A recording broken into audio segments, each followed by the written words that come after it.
Price Lord. இன்னைக்கு நம்ம topic கன்டினியூல் prayer. இடைவிடாத ஜெபம். நம்ம எல்லாருக்கும் தெரியும். முயற்சி திருவினையாக்கும். முயன்றால் முடியாதது ஒன்றுமில்லை. இது எல்லாமே உண்மை. முற்றிலும் உண்மை.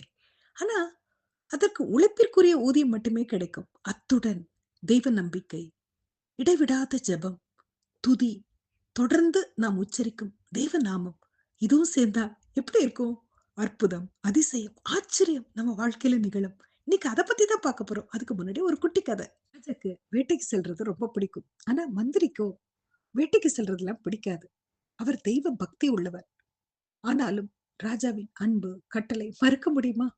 ஒரு நாள் ராஜாவும் மந்திரியும் வேட்டைக்கு செல்லும்போது நீண்ட தூரம் அடர்ந்த காட்டில் வெகு தூரம் பயணம் செய்ததால் ஒரு கட்டத்தில் அவர்களிடமிருந்த தண்ணீர், உணவு எல்லாம் தீர்ந்து போக ராஜாவுக்கும் மந்திரிக்கும் பசி வயிற்றை கிள்ளியது. வழி தெரியாமல் தடுமாறிக் கொண்டிருந்த நிலையில் சூழ்நிலை கை நழுவி செல்லும் போதும் மந்திரி ஒரு பாறையில் அமர்ந்து பிரார்த்தனை செய்ய தொடங்கினார்.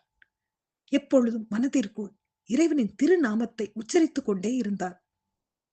இந்த சூழ்நிலையிலும் தன்னை வழிநடத்துபவர் சர்வ வல்லவர் என்ற திட நம்பிக்கையுடன் இருந்தார். தற்செயலாக அருகில் உள்ள குடிசையை ராஜா பார்க்க உடனே மந்திரியிடம், வாங்க அந்த குடிசைக்கு போய் உணவு ஏதாவது இருக்கான்னு கேட்கலாம் அப்படின்னு சொல்ல, அப்பொழுதும் மந்திரி மறுத்தார். ஜபித்துக் கொண்டே இருந்தார். ராஜா அந்த குடிசைக்கு சென்றார். அங்கு ஒரு வயதான மூதாட்டியார் இருந்தார். ராஜா அந்த மூதாட்டியிடம் பசிக்கு ஏதாவது உணவு கிடைக்குமான்னு யாசிக்க, அந்த மூதாட்டியார் ஒரு தட்டு நிறைய உணவு கொடுத்தார். ராஜா பசியாறினார். உடனே ராஜா, என்னுடன் ஒரு மந்திரி வந்திருக்கார், அவருக்கு ஏதாவது கிடைக்குமா என்று கேட்க, அந்த மூதாட்டி இன்னொரு தட்டில் உணவு பரிமாறினார். ராஜா அந்த உணவை பெற்றுக்கொண்டு அந்த மூதாட்டிக்கு நன்றி சொல்லி அந்த உணவை மந்திரியிடம் கொடுக்க, மந்திரி கடவுளுக்கு நன்றி சொன்னார். ராஜாக்கு கோபம் தலைக்கேறியது. மந்திரியிடம், உணவு நான் கொடுக்க நீங்கள் இறைவனுக்கு நன்றி சொல்றீங்களேன்னு கோபத்துடன் கேட்க, மந்திரி தொடர்ந்தார். முயற்சிக்கும் உழைப்புக்கும் தேவன் பலன் அளிப்பார். அதனால் உங்களுக்கு உணவு கிடைத்தது. ஆனா தேவனை முதன்மையாக வைத்து நித்தமும் அவரை தேடுகிற எனக்கு இந்த ஊரில் பெரிய ராஜாவே ஒரு மூதாட்டியிடம் பிச்சை கேட்டு பெற்றுக்கொள்ளும் நிலை இருந்த போதும், அந்த பெரிய ராஜாவே என்னை தேடி வந்து உணவு கொடுக்கும் நிலைக்கு காரணம் என்ன ராஜா?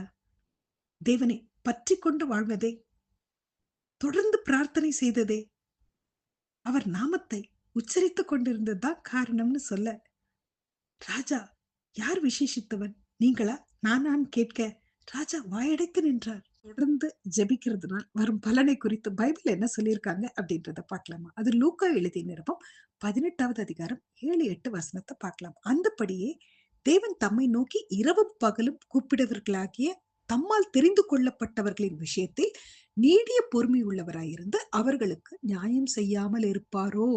சீக்கிரத்திலே அவர்களுக்கு நியாயம் செய்வார் என்று உங்களுக்கு சொல்லுகிறேன் அப்படின்னு இருக்கு.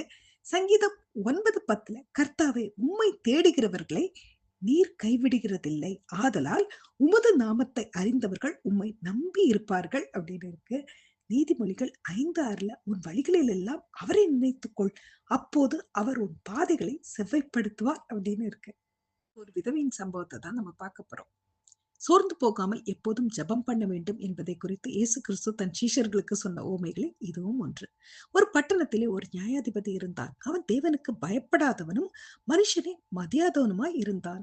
அந்த பட்டணத்திலே ஒரு விதவையும் இருந்தாள். அவள் அவனிடத்தில் போய், எனக்கும் என் எதிராளிக்கும் இருக்கிற காரியத்தில் எனக்கு நியாயம் செய்ய வேண்டும் என்று விண்ணப்பம் பண்ணினாள் அப்படின்னு இருக்கு. வெகு நாள் வரைக்கும் அவனுக்கு மனதில்லாதிருந்தது.